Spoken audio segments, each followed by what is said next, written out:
산은 산이요 물은 물이로다. 이 성철이 오늘 여러분의 삶에 재물복을 부르고 화를 멀리하는 인과응보의 법칙에 대해 이야기해 주고자 합니다. 혹시 당신의 재물운과 마음의 평화를 바로 옆집 사람이 맡고 있다는 생각 해보신 적 있으십니까? 옛말에 먼 친척보다 가까운 이웃이 낫다 하였지만 그 이웃이 어떤 인연으로 엮였느냐에 따라 삶이 천국이 되기도 지옥이 되기도 하는 법입니다. 소금 한 줌, 간장 한 종지 나누던 정겨운 이웃도 이제는 옛말이 되어버린 시대에 우리는 어떤 이웃을 경계해야 할까요? 돈만 있다면 당장이라도 다른 곳으로 이사가고 싶게 만드는, 곁에 두면 반드시 화를 부르는 이웃들이 있습니다. 하지만 살다 보면 어쩔 수 없이 그런 사람들과 부대끼며 살아야 할 때가 있지요. 오늘은 가까이 지내면 인생이 고달파지는 5 유형의 이웃에 대해 이야기해 볼까 합니다. 첫 번째는 사람들 사이를 이간질하는 사람입니다. 이들은 남의 험담을 하고 없는 말을 지어내는 것을 낙으로 삼습니다. 이 집에 와서는 저 집 사람이 당신을 보고 무슨 부정한 돈이라도 버는지 유난히 잘 산다고 흉보더라 말하고, 저 집에 가서는 이 집 사람이 딸들이 나이가 30이 넘도록 시집도 못 가는 걸 보니 박복한 집안이라고 험담하더라며 불씨를 지핍니다. 이런 사람들은 이웃 간에 오해와 미움을 쌓게 만들어 그 사이에서 자신의 존재감을 확인하려는 심리가 있습니다. 심지어 이쪽에서는 저쪽을 칭찬하고 저쪽에서는 이쪽을 칭찬하는 척하며 양쪽의 신뢰를 얻은 뒤 교묘하게 관계를 망가뜨리기도 합니다. 이런 사람과 엮이면 매번 3자 대면을 하며 진실을 가릴 수도 없는 노릇이니 피곤하기 그지없습니다. 혹시 주변에 여기저기 말을 옮기며 분란을 일으키는 사람이 있다면 재물과 복이 들어올 문을 스스로 닫아버리십시오. 만나면 가볍게 목례만 하고 깊은 대화나 사적인 정을 나누지 마세요. 내 집에 들여 속 깊은 이야기를 나누는 순간 그 이야기는 온 동네의 가십거리가 될 것입니다. 여러분은 지금 어디에서 이 이야기를 듣고 계십니까? 텔레비전으로 보고 계신가요? 아니면 손전화로 보고 계신가요? 여러분의 가정에 늘 건강과 재물이 가득하기를 기원합니다. 두 번째로 피해야 할 이웃은 사사건건 불평하고 따지기 좋아하는 까다로운 사람입니다. 사람이 사는 것이 어찌 늘 매끄럽기만 하겠습니까? 아이들이 위층에서 좀 뛰었다고 당장 인터폰을 해서 고래고래 소리를 지르고 반려견이 짖는 소리에 밤잠을 설쳤다며 아침부터 문을 두드립니다. 개가 짖는 것이야 주인이 어찌할 수 없는 본능인데도 개가 있으면 교육을 똑바로 시켜라 라며 사람을 죄인 취급합니다. 집에서 생선이라도 한번 구우면 냄새가 넘어온다고 불평하고 아이들 웃음소리가 시끄럽다며 한낮에도 조용히 하라고 면박을 줍니다. 물론 때로는 조심해야 할 부분도 있겠지요. 하지만 도를 넘어 모든 일에 나를 세우고 시비를 거는 사람과는 상종하지 않는 것이 상책입니다. 이런 사람과 말다툼을 해봐야 내가 틀린 말 했냐며 더 큰 소리를 칠 뿐 내 기운만 빠지게 됩니다. 이런 이웃이 있다면 최대한 부딪힐 일을 만들지 않도록 조심하고 언젠가 더 좋은 곳으로 이사갈 날을 조용히 계획하는 것이 현명한 처사입니다. 세 번째는 무심함을 넘어 무례한 사람입니다. 이들은 악의는 없을지 몰라도 눈치가 없고 타인에 대한 배려가 부족합니다. 아랫집에 젊은 부부가 사는데도 속옷도 제대로 챙겨 입지 않은 채 불쑥 찾아와 물건을 빌려달라고 하거나 남의 집 남편에게 스스럼 없이 신체 접촉을 하며 몸 좋네, 다리가 튼실하네 같은 농담을 던집니다. 남의 아내에게는 애를 어쩜 이렇게 잘났냐, 나도 하나 낳아달라는 식의 선 넘는 농담을 아무렇지 않게 합니다. 이런 무례한 행동은 부부 사이에 불필요한 오해와 다툼을 만듭니다. 당사자는 장난이라고 하지만 듣는 사람은 불쾌하기 짝이 없지요. 이런 사람에게는 단호하게 그런 행동이나 말은 불쾌하니 삼가달라고 경고해야 합니다. 그럼에도 불구하고 이웃끼리 뭘 그리 빡빡하게 구냐며 자신의 행동을 고치지 않는다면 그 사람과는 인연을 끊는 것이 맞습니다. 네 번째는 남의 일에 사사건건 참견하는 사람입니다. 이웃끼리 모여 개인적인 이야기를 나누고 있으면 어디선가 듣고 있다가 불쑥 끼어들어 자기가 더 잘 안다는 듯이 이래라 저래라 훈수를 둡니다. 사람들은 원하지도 묻지도 않았는데 말입니다. 이런 사람들은 이웃 사촌이니까 내가 걱정돼서 하는 말이지 남이면 내가 입 아프게 이런 말 하겠냐며 자신의 참견을 정당화합니다. 하지만 이런 사람들의 진짜 속내는 남의 일에 간섭하며 자신의 영향력을 과시하고 싶어하는 것입니다. 특히 이런 사람에게 내 집안의 고민을 털어놓는 것은 아주 위험한 일입니다. 집안에서 새는 바가지 바깥에서도 샌다는 말처럼 오늘 내가 한 이야기는 내일이면 온 동네 사람들이 다 알게 될 것입니다. 입이 가벼운 사람과는 절대로 깊은 관계를 맺지 마십시오. 마지막 5번째는 부와 권력을 가진 사람에게는 아첨하고 평범한 사람은 무시하는 사람입니다. 같은 동네에 살아도 새로 부임한 동네 파출소장이나 돈 좀 있어 보이는 사장님에게는 온갖 아양을 떨며 친한 척을 하고 평범한 직장인이나 노동자에게는 거만한 태도를 보입니다. 이웃 사촌이란 본디 부자든 가난하든 지위가 높든 낮든 평등한 관계여야 합니다. 찻잔을 앞에 두고 마주 앉으면 모두가 그저 사람일 뿐인데 그 안에서 굳이 서열을 나누고 차별하는 사람은 그 심성이 이미 비뚤어진 것입니다. 그런 사람은 설령 나에게 이득을 가져다 준다 해도 가까이 할 가치가 없습니다.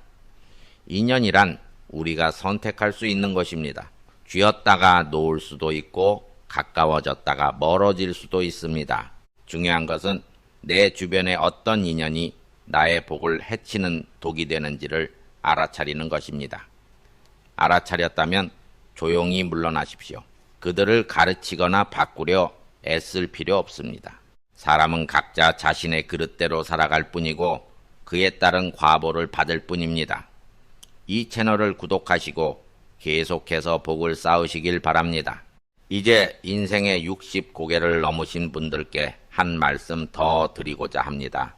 60갑자, 즉 60년은 인생의 한 바퀴를 온전히 돌아 다시 태어난 자리로 돌아오는 것을 의미합니다. 옛날에는 70을 사는 사람도 드물었기에 환갑은 대단한 장수로 여겨졌습니다. 하지만 요즘의 60대는 여전히 건강하고 일할 수 있으며 사회에 기여할 수 있는 나이입니다. 그럼에도 우리는 세월의 법칙을 거스를 수는 없습니다. 60이 넘었다면 이제는 내려놓아야 할 것들이 있습니다. 첫째, 돈에 대한 집착을 내려놓으십시오. 이 나이는 돈을 버는 나이가 아니라 젊어서 벌어놓은 것으로 평안을 누릴 나이입니다. 물론 운 좋게 땅값이 올라 벼락부자가 되는 경우도 있겠지만 대부분의 사람에게 이 나이에 부를 이루기란 어렵습니다. 이제는 돈을 벌기 위해 일하기보다는 건강을 유지하고 삶의 활력을 얻기 위해 소일거리를 하는 시기입니다. 둘째, 과거에 대한 후회와 미련을 내려놓으십시오. 그때 그 땅을 샀더라면, 그때 그 사람과 결혼했더라면 하는 후회는 아무 소용이 없습니다. 과거는 신성한 사원과 같아서 가끔 들러 참배할 수는 있지만 그 안에 살림을 차려서는 안 됩니다. 지난날의 아름다웠던 추억은 가끔 꺼내보며 미소 짓되 그 안에 잠겨 현재를 잃어버리지는 마십시오.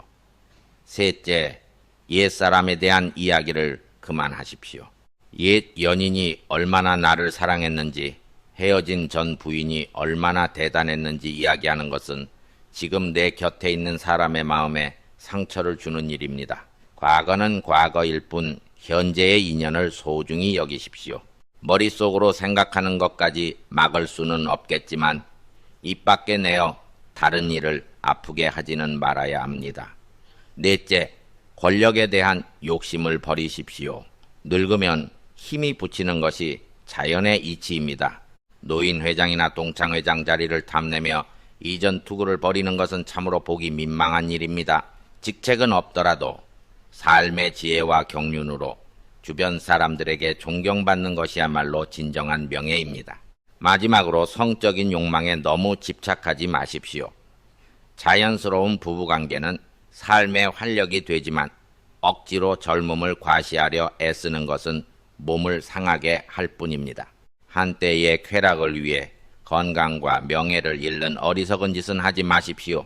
결국 내 마지막을 지켜줄 사람은 내 곁의 아내와 자식들 뿐임을 명심해야 합니다. 이 모든 것을 내려놓을 때 비로소 노년의 평안과 행복이 찾아올 것입니다. 여러분은 지금 몇 살이십니까?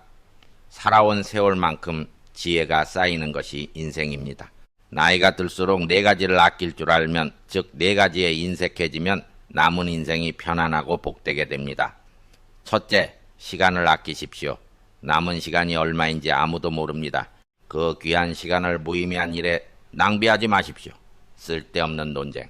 남의 일에 대한 참견 목적 없는 유흥에 시간을 허비하는 것은 내 수명을 갉아먹는 것과 같습니다. 그 시간에 내 몸을 돌보고 좋은 책을 읽고 사랑하는 사람들과 대화를 나누십시오. 둘째, 친구를 사귀는데 인색해지십시오. 나이가 들면 친구가 많을 필요가 없습니다. 내 마음을 알아주는 진정한 친구 한두 명이면 족합니다. 세월이라는 채는 무의미한 관계들을 저절로 걸러냅니다. 나를 아프게 하고 내 삶에 해가 되는 친구라면 과감히 인연을 정리하십시오. 굳이 절교를 선언할 필요는 없습니다. 그저 조용히 서서히 멀어지면 됩니다. 페이스북 친구가 5,000명이라 한들 내가 아플 때 진심으로 걱정해 줄 사람이 몇이나 되겠습니까? 새로운 인연을 맺는데 신중하고 또 신중하십시오. 셋째, 자신의 욕심에 인색해지십시오. 병은 입으로 들어오고 화는 입에서 나간다고 했습니다. 맛있는 음식을 탐하고 가보지 못한 곳을 모두 가보려 하고 젊은 시절의 정력을 과시하려는 욕심을 버리십시오. 과식은 몸을 병들게 하고 무리한 여행은 심신을 지치게 하며 과한 정욕은 명을 재촉합니다. 모든 것은 분수에 맞게 적당한 것이 가장 좋습니다. 넷째, 여러 모임에 참여하는 것에 인색해지십시오. 이런 모임 저런 모임에 얼굴을 내미는 것이 즐거워 보일지 모르나 실은 내 시간과 기운을 빼앗는 일입니다. 온갖 감투를 쓰고 책임을 지는 것은 피곤한 일입니다. 정말 마음이 가는 한두 개의 모임에만 충실하고 나머지 시간은 오롯이 나 자신과 가족을 위해 쓰십시오. 이 네 가지를 아낄 줄 알 때 우리는 비로소 고요하고 평화로운 노년을 맞이할 수 있습니다. 마지막으로 재물에 대한 이야기를 하나 더 해볼까 합니다. 제가 아는 두 친구가 있었습니다. 둘 다 평범한 집안에서 자라 같은 대학을 나오고 번듯한 직장에 다녔습니다. 한 친구는 어릴 적 지독한 가난을 겪은 탓에 절약하는 습관이 몸에 배어 있었습니다. 그는 월급을 받으면 무조건 일부를 떼어 저축부터 하고 남은 돈으로 생활했습니다. 그렇게 몇 년을 모은 종잣돈으로 아파트 값이 오를 만한 외곽 지역의 작은 땅을 샀습니다. 몇 년 뒤 그 땅값이 몇 배로 뛰어 그는 큰 돈을 벌었고 그 돈으로 다시 투자하여 지금은 고급 아파트와 자가용을 가진 부자가 되었습니다. 반면 다른 친구는 내일 죽을지도 모르는데 오늘을 즐기자는 생각으로 버는 족족 먹고 마시는 데 썼습니다. 15년이 지나도록 그는 여전히 회사에서 내준 낡은 사택에 살며 빠듯하게 생활했습니다. 그는 늘 나는 공무원이라 부자가 될 수 없다고 말했지만 그것은 핑계일 뿐이었습니다. 출발은 같았지만 한 사람은 지혜로운 절약과 투자로 부를 이루었고 다른 한 사람은 하루살이처럼 살다가 가난을 면치 못했습니다. 여러분, 재물은 하늘에서 뚝 떨어지는 것이 아닙니다. 물론 운도 따라야겠지만 근본은 나의 성실한 노력과 지혜로운 씀씀이에 있습니다. 특히 젊은 시절의 절약은 노년의 든든한 버팀목이 됩니다. 나이가 들면 몸은 여기저기 아파오고 약값은 밥값보다 더 들게 됩니다. 그때마다 자식들에게 손을 벌리는 것은 부모로서도 자식으로서도 괴로운 일입니다. 스스로 마련한 노후 자금이 있어야만 누구에게도 아쉬운 소리 하지 않고 당당하고 편안한 노년을 보낼 수 있습니다. 이 이야기가 여러분의 삶에 작은 등불이 되기를 바랍니다. 내 인생의 주인은 바로 나 자신입니다. 부디 지혜롭게 살피고 현명하게 행동하여 복되고 평안한 삶을 일구어 가시길 바랍니다. 이 이야기를 듣는 모든 분들의 가정에 부처님의 자비가 함께하기를 축원합니다. 성불하십시오. 여러분 혹시 괜찮으시다면 올해 몇 살이신지 여쭤봐도 될까요? 각기 다른 나이와 경험 속에서 오늘 제가 들려드린 이 이야기는 여러분께 어떻게 다가갔나요? 어떤 감정을 느끼셨든 저는 여러분 모두가 항상 마음의 평안을 찾으시기를 진심으로 기도하고 바랍니다. 그리고 오늘 함께 나눈 이 지식에 대해서는 어떤 새로운 생각을 하게 되셨는지 궁금하네요. 여러분의 소중한 생각을 자유롭게 댓글로 남겨주시면 저에게 큰 힘이 될 겁니다. 마지막으로 언제나 여러분의 하루하루가 건강과 평안으로 가득하기를 기원합니다. 늘 행복하세요.